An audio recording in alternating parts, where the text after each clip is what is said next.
Estudando para procuradorias, eu aprendi a advogar para áreas que eu não conhecia tanto na prática, como, por exemplo, o direito administrativo. O estudo para procuradorias está muito atrelado ao estudo da jurisprudência. Você precisa compreender a jurisprudência, principalmente a constitucional e a administrativa. Nesse estudo, naturalmente, você começa a absorver os casos concretos, a entender a aplicação das leis administrativas e, na prática do seu dia a dia, na sua vida, você começa a enxergar oportunidades a partir do estudo da lei administrativa e da jurisprudência administrativa constitucional. Vou dar aqui alguns exemplos que eu aprendi e um deles até me ajudou a pagar parte do meu casamento. Tive contato com um servidor público numa situação em que ele foi cobrado pelo município em que ele trabalha o valor de R$ 28.000. Segundo o município, ele teria recebido esse valor ao longo de 8 meses e do nada o município notifica ele e fala: ó, a partir do mês que vem a gente vai te cobrar 1.500 e tanto por mês até atingir esse total, até atingir esse montante. Eu conversando com ele,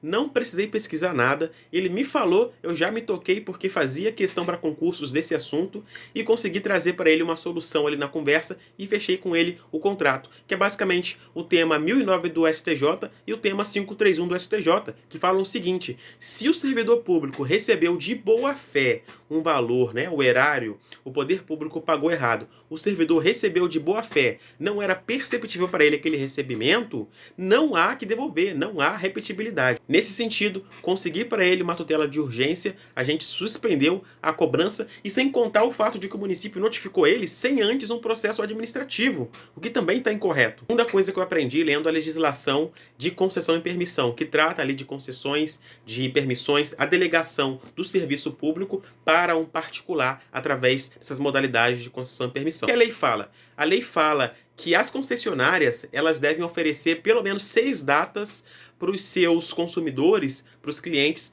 pagarem os seus débitos. No Rio de Janeiro, acontece muito fortemente a prática da concessionária parcelar um débito antigo para o consumidor, seja de água, seja de luz, e ela simplesmente faz um contrato, joga até uma cláusula ali falando o seguinte, que a pessoa concorda em pagar aquele valor no consumo atual dela. Então, assim, além dela pagar R$ 300 de luz no mês, ela paga também aquele parcelamento junto. Beleza, põe essa cláusula lá e não coloca, não dá a opção dele escolher 6 datas para pagar os seus débitos. Então, há duas ilegalidades aqui. Não seguir a lei de concessão e permissão, a lei de delegação, que é a lei 8.937, salvo engano, e não seguir a própria súmula do TJRJ que fala sobre a ilegalidade, a abusividade de você cobrar do consumidor um parcelamento antigo, um débito antigo, na fatura do mês. Isso onera demais o consumidor, principalmente em contas de natureza essencial, que é água e luz. E a outra tese que eu aprendi lendo jurisprudência administrativa para procuradorias, eu sou aprovado em primeiro lugar. Se você quiser estudar comigo, tem aqui o meu WhatsApp na minha bio aqui do TikTok. Eu aprendi que, veja o seguinte, lá em Pernambuco eu fui fazer 2 provas, uma da Câmara de Paulista e outra também do município de Catem, de Pernambuco. Ambas as provas foram canceladas às vésperas por indícios de fraudes ali, de problemas de licitação entre prefeitura e banca.